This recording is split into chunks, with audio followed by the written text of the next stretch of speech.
Hello everyone, hope your Tuesday's going well. My name is Angelina D'Elia. And I'm Erica. Welcome back to another episode of Studio 21, where you hear the latest gossip, news of upcoming movies and games, exciting interviews, and some chilling experiences in time for the spooky month. Enjoy!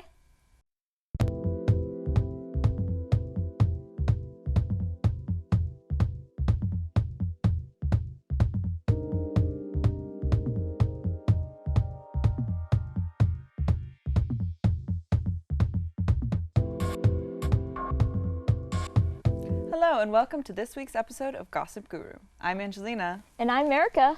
Today we're starting with some classic celebrity drama, dating rumors. Is it something about JoJo Siwa and Avery Cyrus? What? No.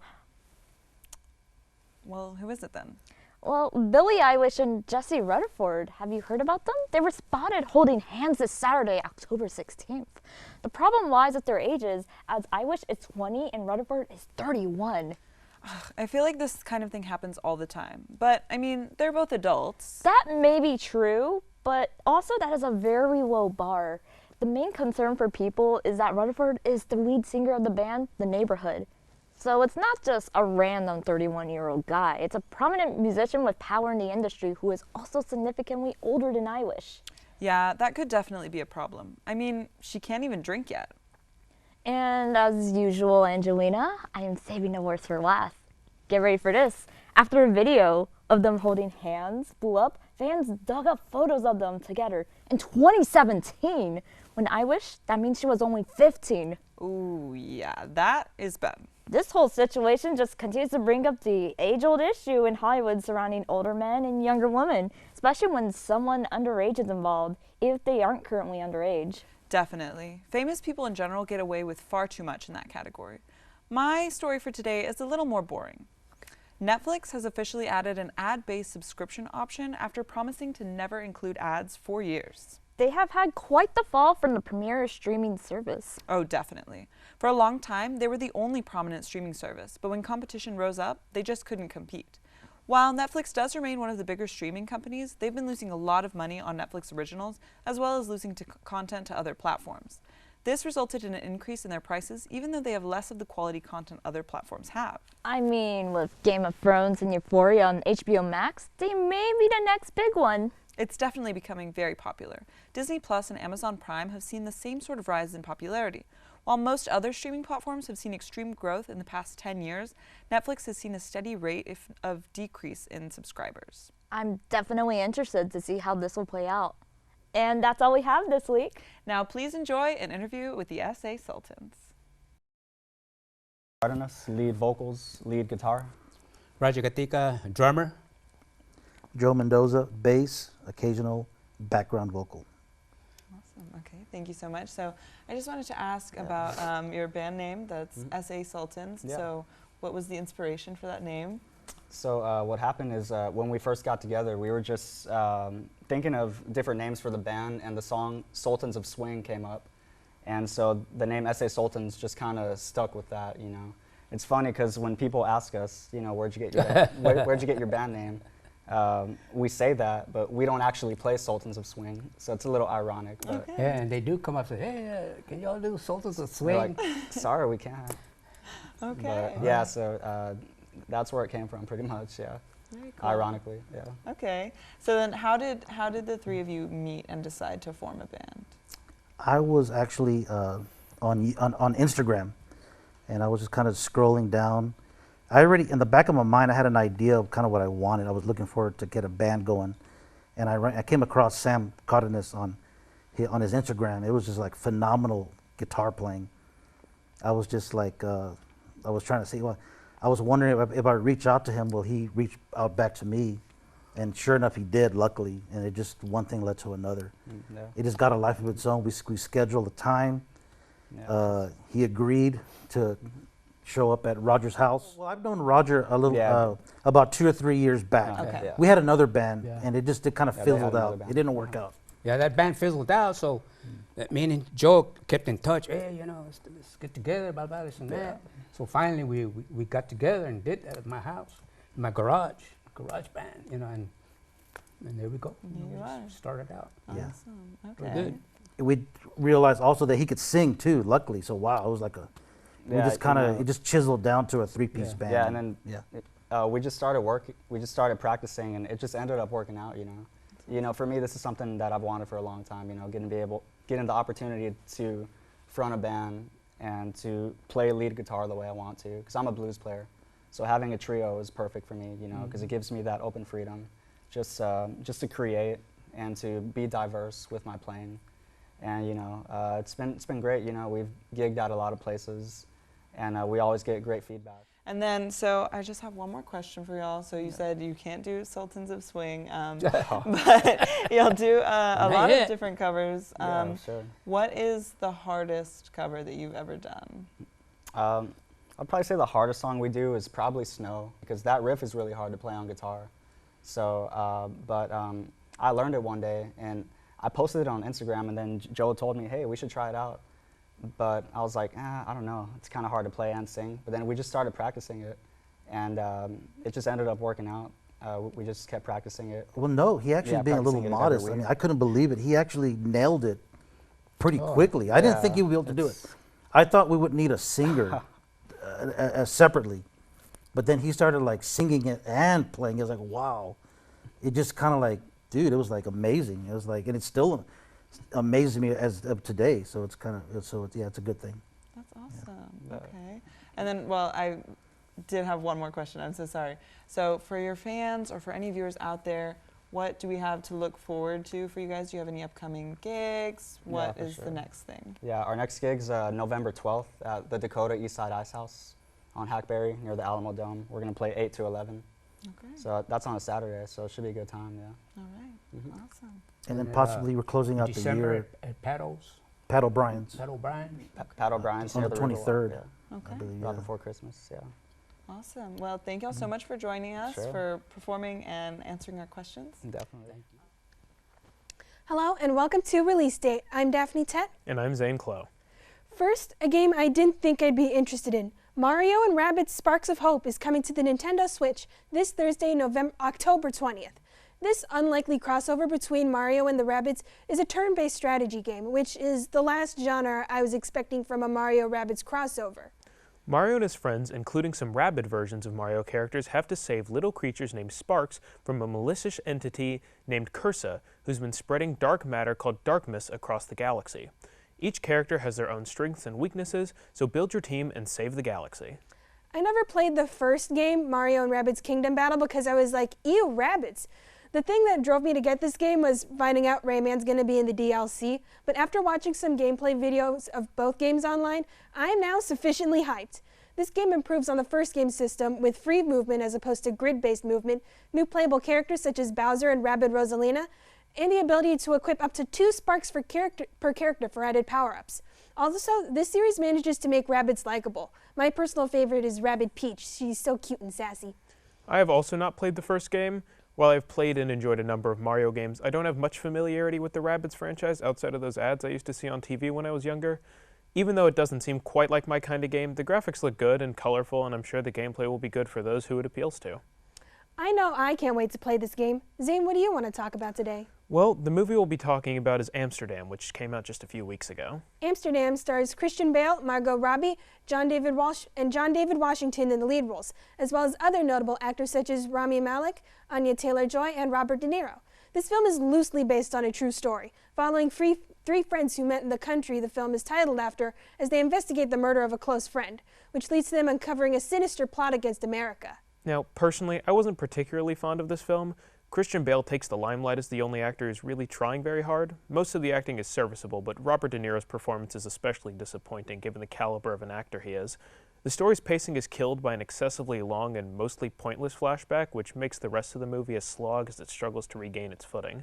The story is told and explained in a needlessly wordy, convoluted, and roundabout way, despite it not being very complicated. On top of this, the movie is shot poorly. There are virtually no establishing shots to give a sense of presence and locational awareness, and almost every shot of the movie is one that is uncomfortably close to an actor's face, making the film feel even more claustrophobic. It's all very disappointing. This movie certainly landed on my radar. This is going to sound corny, but I love a good murder mystery. This movie leans closer to the drama side of things, but it's got just enough comedy that it's not a total angst fest. and it's got a star-studded cast, so I'm sure the acting's going to be great. Apparently, critics haven't been kind to this movie, but I'm still holding out hope for it. That's it for Release Date. Thanks for watching. I'm Zane. And I'm Daphne. Thanks for watching. Now it's time for this week's performance by the SA Sultans.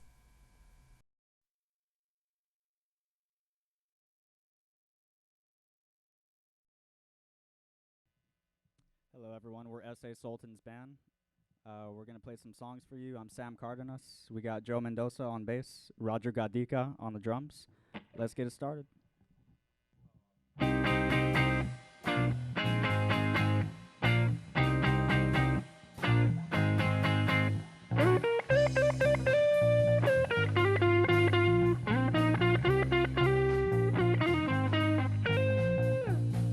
There must be some kind of way out of here, said that joker to the thief. There's too much confusion, I can't get no relief. The businessman, they drink my wine, come and take my earth. No one will ever own the mine, nobody of it is worth. Yeah.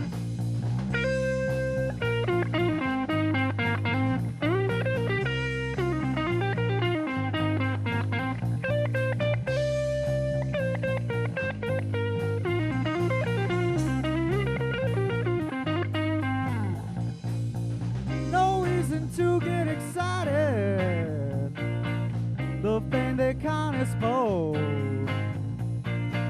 There are many here among us who feel that life is but a joke. But even now we've been through that, and this is not our fate. So let us start talking falsely now. The hour's getting late. Ooh.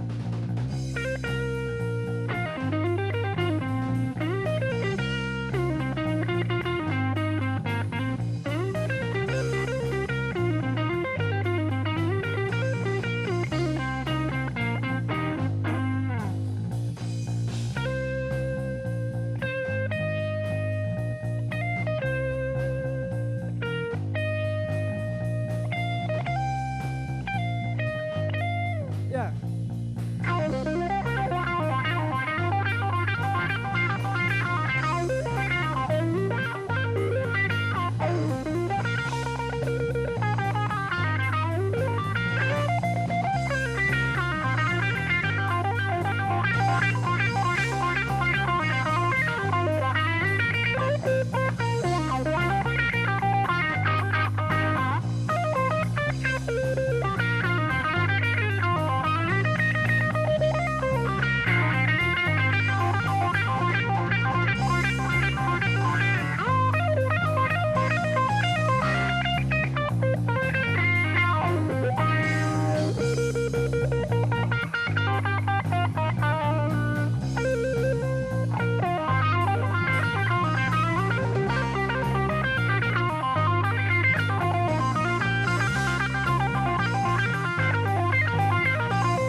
kept a view, while all the women came and wept. Bitter serpents too, outside in the cold distance, a wildcat did growl. Two riders were approaching, and the wind begin to howl.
Thank you so very much.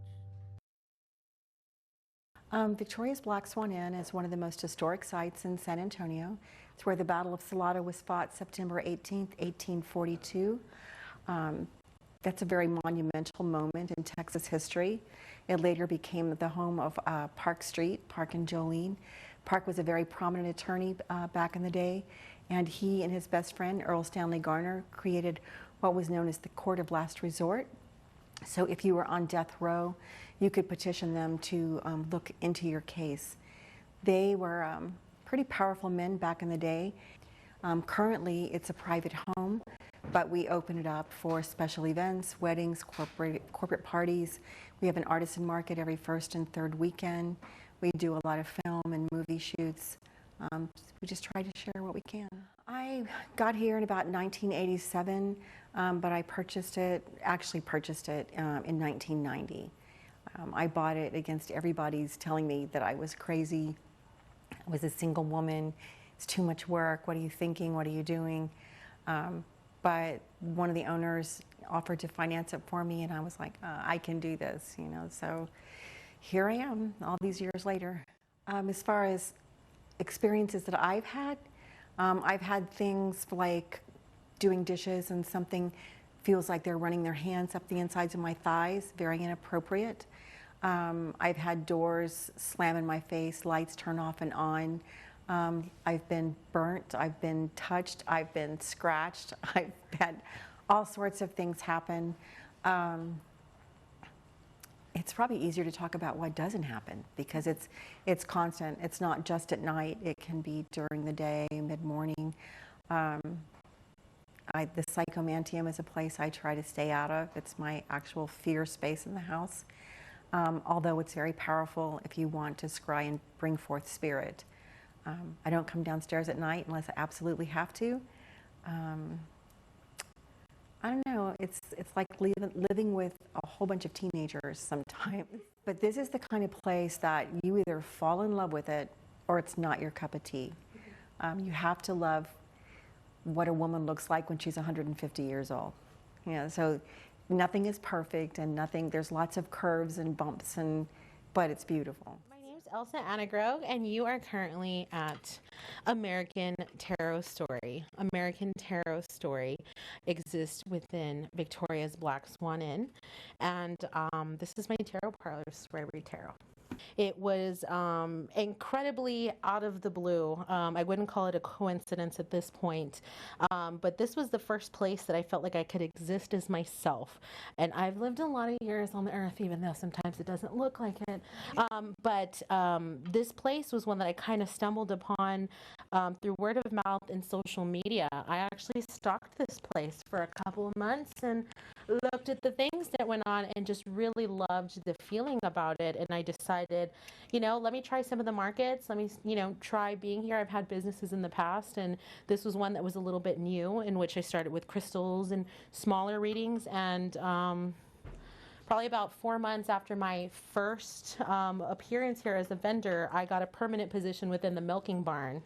And the milking barn is one of the more haunted places on property. It was actually really, really cool. And within a few months of that, I was able to seal this spot, which is the carriage house. And I feel my energy is so wonderful here, and I just feel so at home. In the couple minutes that I have you here, I want to show you some of the cards that I've been using today, and I want to show them to you, namely because they're wonderful. The imagery spans definitely from traditional tarot and the images that we're used to seeing when we look at a Rider-Waite set. These are kind of modern tarot. These are ways in which we're seeing, you know, reflective and geometric and dimensional things being presented to us, but still using an old language that we know as tarot, and that was developed a lot through a Rider-Waite system. So these are wonderful because they're modern and they speak to a lot of the people that seek readings, but still very much so use the same language. So these are so wonderful. These were made by an artist called Poppy Palin. I just love the colors and the depth of imagery that she chose to use outside of the original like illustrations and context. The third one I want to show you is probably one of my favorite ones. It's called Transparent Tarot. This tarot I read when we're looking through several situations in which it seems like there's a lot going on. Transparent Tarot allows for that wonderful language of tarot to shine through several cards at a time. So when I give a reading, it's, you know, 30 cards, 60 cards at a time, because we're looking at now a multifaceted 3D image that, of course, boasts a conversation in which we use the language of tarot. So tarot really can span a whole lot of situations, people, time, places, and really clarify a lot of things through a lot of different card decks. The feedback is always just astonishment. Like, I'm like, yeah, it's so wonderful. The one comment that I will share as far as a critique that stuck with me the most is, you know, Elsa isn't making up anything when she mystifies herself constantly. I'm just as surprised as a lot of my clients are that are asking the questions that I'm reading for of the cards, and I'm like very, very mystified by the stuff that the language will in turn say, even if we're not necessarily paying attention to the things that are right in front of us. You know, can always count for tarot to do that, scare the pants off you, be super savage, or, you know, give you the clarity that you need on love, anything you can think of. By the Red Hot Chili Peppers.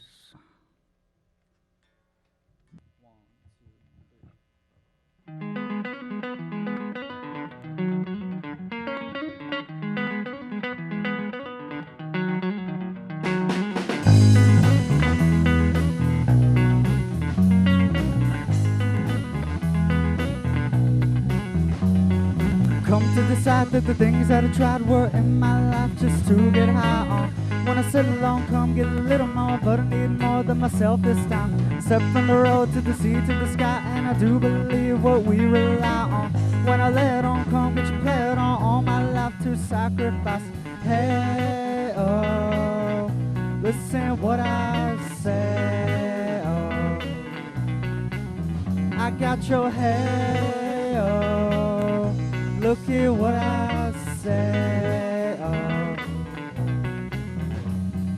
When will I know that I really can't go to the Wilmore small town to decide on when's killing me, what do I really need, all that I need to look inside. Come to believe that I really can't leave before I get my chance to ride. Wind's killing me, what do I really need, all that I need to look inside. Hey, oh, listen what I say, oh. Come back and hey, oh, look here what I say, oh. The more I see, the less I know, the more I'd like to let it go. Hey, oh, oh, oh, oh.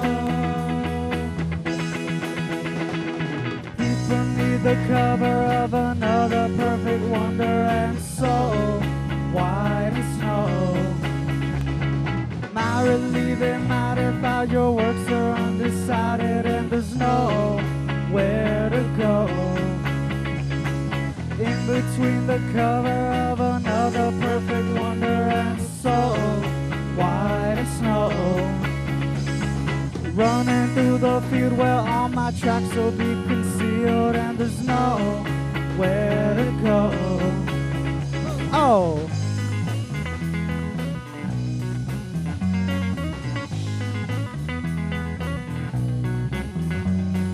Winter descent for men of and on the channels that have broken down.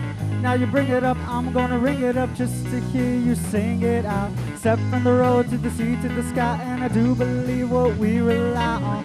When I let on, come get you played on, all my life to sacrifice. Hey, oh, listen what I say, oh. Come back and hey, oh, look at what I say, oh. The more I see, the less I know, the more I'd like to let it go. Hey, oh, oh, oh, oh. People need the cover of another perfect wonder, and so white as snow. Might relieve it, might if all your works are undecided and there's nowhere to go. In between the cover of another perfect wonder and so white as snow. Running through the field where all my tracks will be concealed and there's nowhere to go. I said, hey, oh yeah.